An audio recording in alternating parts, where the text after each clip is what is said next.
जय हिंद, वंदे मातरम। आप सभी का स्वागत है सक्सेस वर्ल्ड एमसीक्यू चैनल पर। तो फ्रेंड्स, आज के सेशन में बिहार मध्य निषेध सिपाही की परीक्षा 16 अक्टूबर के लिए जीके जीएस का मॉक टेस्ट को लेकर आए हैं। तो सेशन आप लोगों के लिए बहुत ही ज़्यादा इम्पोर्टेंट होने वाला है, इसलिए आप लोग इस मॉक टेस्ट को पूरा ज़रूर लगाएं। तो जल्दी से आप सभी लाइव में जुड़ जाइए। सभी को गुड इवनिंग, गुड इवनिंग। तो चलिए आज के सेशन को स्टार्ट करते हैं। तो फ्रेंड्स, आज के सेशन का पहला प्रश्न है, विश्व वानिकी दिवस कब मनाया जाता है? 16 मार्च, 21 मार्च, 2 सितंबर या 5 दिसंबर को? आप लोगों को आंसर करने के लिए लाइव चैट का ऑप्शन मिलता है। अगर किसी भी प्रश्न का आंसर पता है तो आप लोग लाइव चैट में अपना अपना आंसर देने का प्रयास जरूर करेंगे। तो देखिए, प्रश्न 1 का राइट आंसर जो ये बच्चे लाइव चैट में ऑप्शन बी को दिए हैं, बिल्कुल सही जवाब है।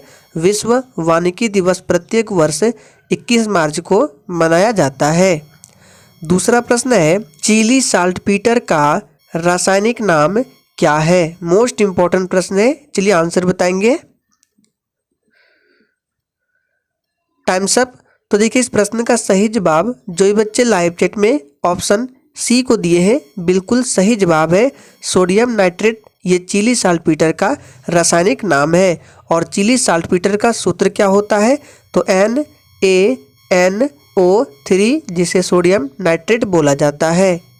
नेक्स्ट क्वेश्चन, नौसादर का रासायनिक नाम क्या है? चलिए आंसर करते जाएंगे। देखिए, प्रत्येक स्टूडेंट को लाइव चैट में अपना अपना आंसर देना है और एक भी प्रश्न को स्किप नहीं करना है। तो नौसादर का रासायनिक नाम क्या होता है? Ammonium chloride. फर्स्ट ऑप्शन जो ही बच्चे दिए हैं, बिल्कुल सही जवाब है। इसका रासायनिक सूत्र होता है NH4Cl। ये आपका हो गया अमोनियम क्लोराइड, जिसे नौसादर बोला जाता है। चौथा प्रश्न है, एक व्यक्ति 1 मीटर से अधिक दूरी की वस्तुओं को स्पष्ट नहीं देख सकता तो वह पीड़ित है। चलिए आंसर बताएंगे, किस दोष से पीड़ित है? Times up. तो देखिए, वह जो व्यक्ति होगा या तो निकट दृष्टि दोष से पीड़ित होगा या दूर दृष्टि दोष से। तो सबसे पहले जानते हैं निकट दृष्टि दोष में क्या होता है। इसमें देखिए, दूर की वस्तु साफ साफ दिखाई नहीं देती है, लेकिन नज़दीक की जो वस्तु है वो साफ साफ दिखाई देती है। और दूर दृष्टि दोष में क्या होता है? इसमें दूर की वस्तु तो साफ साफ दिखाई देती है, लेकिन निकट की जो वस्तु है वो साफ साफ दिखाई नहीं पड़ती है। तो यहाँ पे क्या प्रश्न है कि एक व्यक्ति जो है उसे 1 मीटर से अधिक दूरी की वस्तुओं को स्पष्ट नहीं देख सकता है, यानी दूर की वस्तु को वो नहीं देख सकता है। तो यह किससे पीड़ित होगा? तो ये निकट दृष्टि दोष से पीड़ित होगा। फर्स्ट ऑप्शन बिल्कुल सही जवाब है। निकट दृष्टि दोष के निवारण के लिए अवतल लेंस का प्रयोग किया जाता है और दूर दृष्टि दोष के निवारण के लिए उत्तल लेंस का प्रयोग किया जाता है। इन सभी बातों को याद रखना है। नेक्स्ट क्वेश्चन, राइबोसोम की संरचना होती है। चलिए आंसर करते जाएंगे। और देखिए, अगर आप लोगों को सेशन थोड़ा भी पसंद आता है तो सभी लोग सेशन को दिल से लाइक करें, सेशन को शेयर करें, ताकि आपको एग्जाम तक ऐसे ही वीडियो मिलते रहे। तो राइबोसोम की संरचना होती है RNA तथा प्रोटीन्स। बी ऑप्शन बिल्कुल सही जवाब है। फेफड़े के चारों ओर की झिल्ली को क्या कहा जाता है? चलिए आंसर करते जाएंगे, बिल्कुल टॉप लेवल के प्रश्न है। तो देखिए, फेफड़े के चारों ओर की झिल्ली को क्या कहा जाता है? तो फुफ्फुसीय आवरण बोला जाता है। 7वां प्रश्न है, वसा का पाचन होता है, किसके द्वारा होता है? चलिए, और देखिए, अगर आप लोगों को किसी भी प्रश्न में थोड़ा भी डाउट होता है तो तुरंत आप कमेंट करके पूछ सकते हैं। तो वसा का पाचन होता है किसके द्वारा? तो ये बाइल रस द्वारा होता है। फर्स्ट ऑप्शन बिल्कुल सही जवाब है।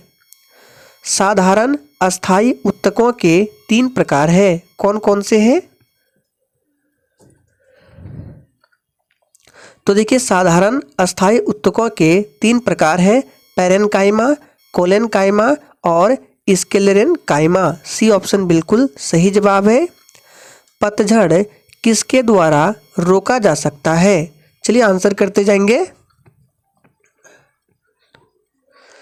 तो देखिए पतझड़ जो है ये किसके द्वारा रोका जा सकता है? तो साइटोकिनिन द्वारा। सी ऑप्शन जो ही बच्चे दिए हैं बिल्कुल सही जवाब है। नेक्स्ट क्वेश्चन, स्पैम एक है, क्या है? चलिए और देखिए जितने भी स्टूडेंट चैनल पर पहली बार आए हैं उनको बता दें, डेली 7:30 बजे और रात 8 बजे लाइव चैट के साथ बिहार मध्य निषेध सिपाही के लिए प्रैक्टिस सेट कराया जाता है। इसलिए आप लोग चैनल को सब्सक्राइब करके साथ में बेल आइकन को जरूर प्रेस कर लें ताकि आप लोगों से एक भी इम्पोर्टेंट सेशन मिस ना हो। तो देखिए स्पैम एक क्या है?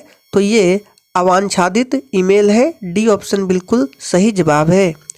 इनमें से कौन सा वायु प्रदूषक कालिख के नाम से जाना जाता है? चलिए आंसर करते जाएंगे। तो देखिए इस प्रश्न का सही जवाब क्या होगा? बी ऑप्शन हो जाएगा। विशिष्ट कणमय पदार्थ प्रदूषक को कालिख के नाम से जाना जाता है। साधारण नमक का रासायनिक सूत्र क्या है? बहुत ही सिंपल प्रश्न है। तो देखिए आप सभी जानते हैं सोडियम क्लोराइड को साधारण नमक बोला जाता है, NaCl को। इडुक्की बांध किस नदी पर बनाया गया है? फटाफट से आंसर करते जाएंगे, सभी सिलेक्टेड प्रश्न है। इडुक्की बांध किस नदी पर बनाया गया है? तो ये पेरियार नदी पर बनाया गया है। और इडुक्की बांध किस राज्य में है? तो केरल में है। निम्नलिखित में से कौन सी जनजाति नागालैंड से संबंधित है?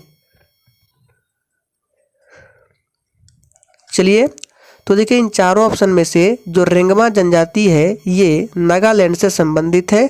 फर्स्ट ऑप्शन जो ही बच्चे दिए हैं बिल्कुल सही जवाब है। भारत की कोर सेक्टर इंडस्ट्रीज में निम्नलिखित में से क्या शामिल नहीं है? चलिए प्रश्न नंबर 15 के लिए सभी आंसर करेंगे फटाफट से। भारत की कोर सेक्टर इंडस्ट्रीज में निम्नलिखित में से क्या शामिल नहीं है? तो चीनी जो है ये शामिल नहीं है, बाकी कच्चा तेल, उर्वरक, सीमेंट ये सभी शामिल है। अफ्रीका में विक्टोरिया जलप्रपात किस नदी पर स्थित है?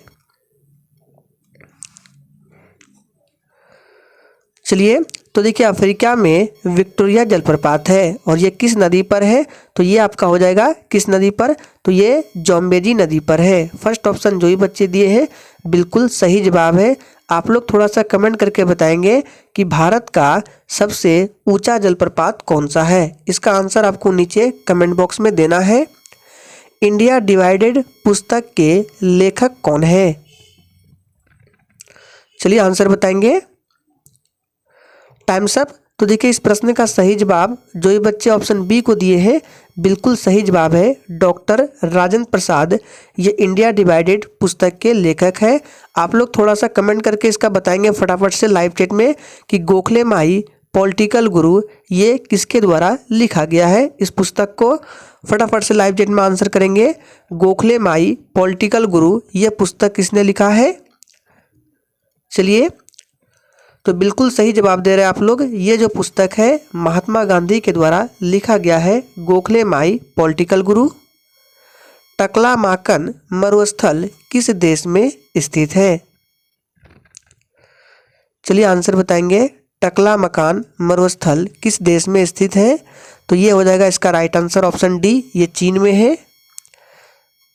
नेक्स्ट क्वेश्चन है, भारतीय राष्ट्रीय कांग्रेस की पहली महिला अध्यक्ष का नाम क्या है? चलिए आंसर करते जाएंगे। तो देखिए सबसे पहले आपको याद रखना है कि भारतीय राष्ट्रीय कांग्रेस की स्थापना जो है ये 28 दिसंबर 1885 ईस्वी को A.O. ह्यूम के द्वारा किया गया था। और भारतीय राष्ट्रीय कांग्रेस के प्रथम अध्यक्ष कौन बने थे? तो W.C. बनर्जी, जिसको व्योमेश चंद्र बनर्जी बोला जाता है, ये थे। और प्रथम मुस्लिम अध्यक्ष पूछे तो बदरुद्दीन तैयब जी हो जाएगा। प्रथम अंग्रेज अध्यक्ष पूछे तो जॉर्ज यूले हो जाएगा। यहाँ पे पूछ रहा है कि भारतीय राष्ट्रीय कांग्रेस की पहली महिला अध्यक्ष का नाम क्या है? तो इसका सही जवाब हो जाएगा एनी बेसेंट। लेकिन अगर आपसे पूछे कि भारतीय राष्ट्रीय कांग्रेस की पहली भारतीय महिला अध्यक्ष कौन थी? तो सरोजनी नायडू हो जाएगा। अभी राइट आंसर सी हो जाएगा एनी बेसेंट। प्रसिद्ध बांग्ला उपन्यास पाथेर पंचाली के लेखक कौन है? चलिए आंसर करते जाएंगे। और देखिए जिसने अभी तक सेशन को लाइक नहीं किया है फटाफट से सभी लोग सेशन को लाइक करें। तो देखिए पाथेर पंचाली जो है ये प्रसिद्ध बांग्ला उपन्यास है और इसके लेखक है विभूति भूषण बंदोपाध्याय। बी ऑप्शन बिल्कुल सही जवाब है। जन गण मन के लेखक कौन है पूछ सकता है, तो रविन्द्रनाथ टैगोर है। और वंदे मातरम के रचयिता कौन है, तो बंकिम चंद्र चटर्जी। इन सभी बात को ध्यान रखना है। 2011 की जनगणना के अनुसार भारत में निम्नलिखित में से किस राज्य में लिंगानुपात सर्वाधिक रहा है। फटाफट से आप सभी आंसर करते जाएंगे। तो देखिए ऐसे तो सबसे सर्वाधिक केरल राज्य का है, लेकिन ऑप्शन में देखिए केरल नहीं है।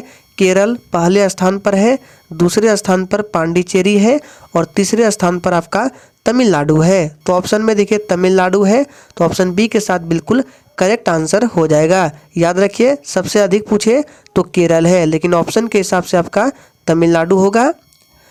अवमूल्यन का प्रमुख लक्ष्य होता है।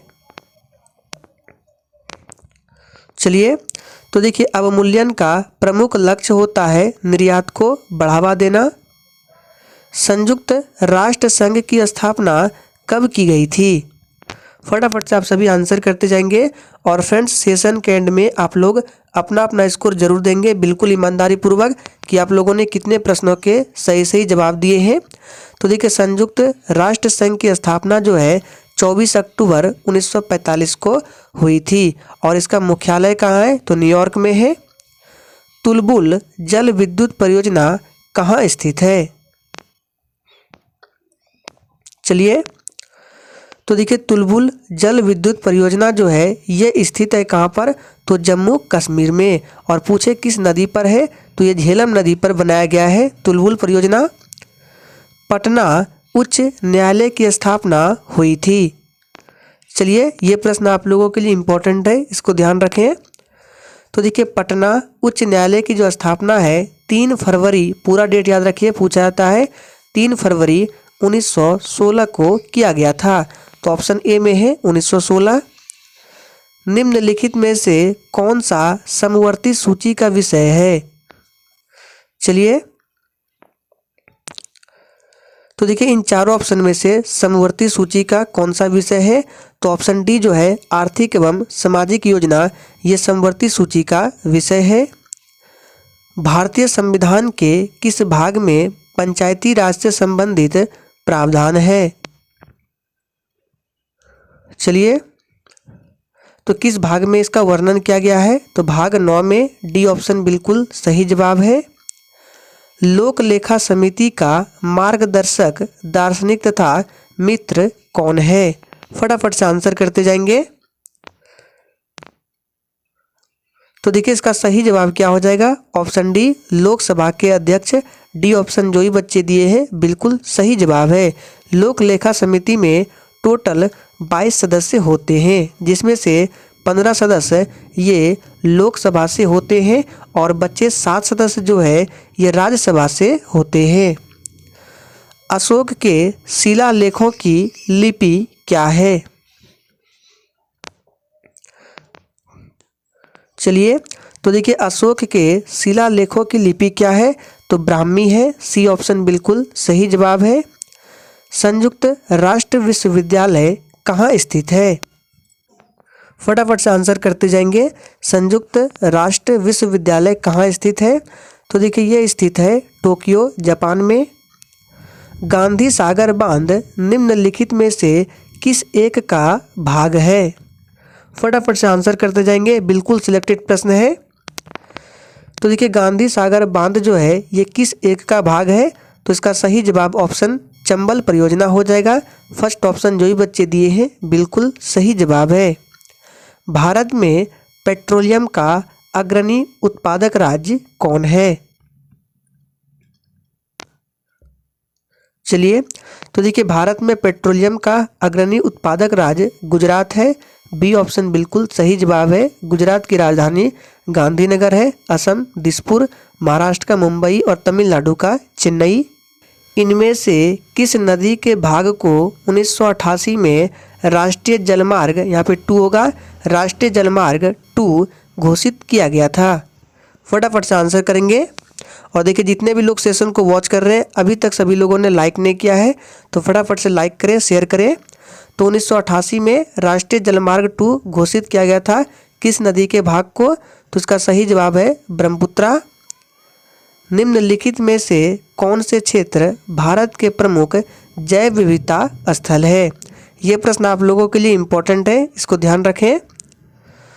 तो देखिए इस प्रश्न का सही जवाब हो जाएगा पश्चिमी घाट और पूर्वी हिमालय। बी ऑप्शन बिल्कुल सही जवाब है। सुएज नहर जोड़ती है। चलिए तो देखिए सुएज नहर जो है ये लाल सागर और भूमध्य सागर को आपस में जोड़ती है। फर्स्ट ऑप्शन बिल्कुल सही जवाब है। ग्वालियर राज्य की स्थापना किसने की थी? तो देखिए ग्वालियर राज्य की स्थापना जो है ये जीवाजी राव सिंधिया के द्वारा किया गया था। तैमूर लंग ने किस वर्ष में भारत पर आक्रमण किया था? चलिए तो देखिए तैमूर लंग ने किस वर्ष में भारत पर आक्रमण किया था? तो ये किया था 1398 में। राज्य की विधानसभा के सत्रावसान के आदेश किसके द्वारा दिए जाते हैं? तो देखिए ये जो आदेश है ये राज्यपाल के द्वारा दिए जाते हैं। फर्स्ट ऑप्शन बिल्कुल सही जवाब है। राज्यपाल की नियुक्ति कौन करता है? तो भारत के राष्ट्रपति करते हैं। और राज्यपाल बनने के लिए न्यूनतम उम्र जो है ये 35 वर्ष है।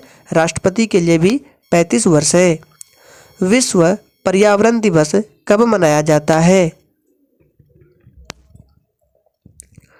चलिए तो देखिए विश्व पर्यावरण दिवस प्रत्येक वर्ष 5 जून को मनाया जाता है।